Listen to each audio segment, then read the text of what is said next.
En Allemagne, un suspect a été arrêté après l'attaque d'un marché de Noël. Il s'agit d'un médecin de nationalité saoudienne.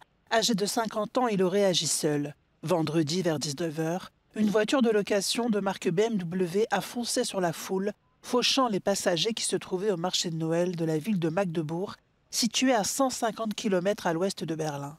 Le bilan, samedi matin, faisait état de 2 morts, dont un enfant en bas âge, et de 68 blessés, pour certains grièvement. Selon les autorités, le bilan risque de s'alourdir. La ministre fédérale de l'Intérieur, Nancy Faeser, avait récemment appelé à la vigilance lors des visites des marchés de Noël.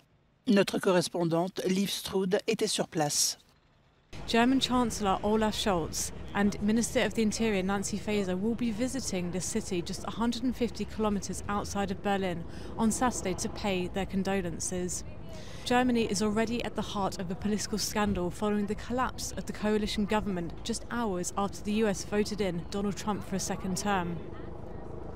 Security is one of the key concerns of Germans, and many are starting to wonder if the far right will capitalise on this incident with the election coming up in just under 2 months. Liv Stroud in Magdeburg for Euronews. Un tribunal de Sicile a déclaré le vice-premier ministre italien Matteo Salvini non coupable d'enlèvement pour avoir détenu 100 migrants à bord d'un navire de sauvetage humanitaire en 2019. Le navire de l'ONG Open Arms transportait 147 migrants depuis les côtes libyennes lorsque Salvini, ministre de l'Intérieur à l'époque, l'a empêché d'accoster sur l'île italienne de Lampedusa. Le bateau est resté en mer pendant près de 3 semaines et l'ONG a indiqué que ce retard avait entraîné des urgences médicales. S'exprimant à la sortie du tribunal, Matteo Salvini a déclaré « Défendre sa patrie n'est pas un crime, mais un droit ». Ci abbiamo messo un po', però ci siamo arrivati, quindi vado avanti ancora più determinato di prima. Non assolve solo Matteo Salvini, assolve un'idea di paese. Entrare in Italia prevede delle regole, dei limiti, dei controlli e chi usa gli immigrati per fare battaglia politica oggi ha perso. Friday's verdict holds a significant legal weight as it could impact migration policies in Italy. But most importantly, the judge's decision addresses a very much debated issue in the EU, whether border protection should take precedence over human rights. Giorgio Orlandi for Euronews in Rome. En Suède, la décision du gouvernement de cesser le financement de l'UNRWA en réponse à une loi controversée de la Knesset israélienne pour empêcher l'agence de travailler dans les territoires palestiniens passe mal.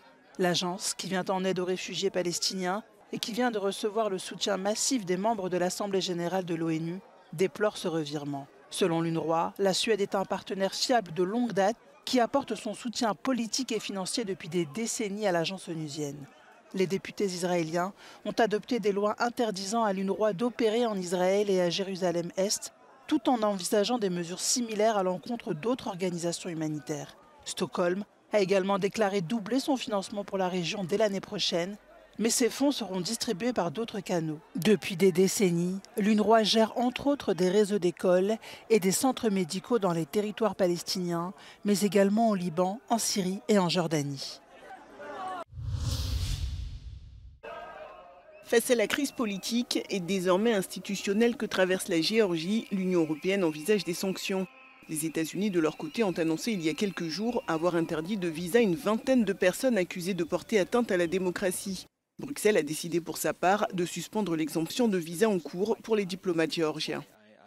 These measures follow the recent events and less recent events that we have seen in Georgia with large-scale irregularities which have deepened indeed concerns over the democratic development of the country. Cette mesure est purement symbolique et n'affectera pas les simples citoyens géorgiens qui pourront continuer à entrer sans visa dans l'Union européenne. Depuis la décision du gouvernement de suspendre jusqu'à 2028 la question d'une intégration à l'UE, des manifestations ont lieu dans plusieurs villes du pays.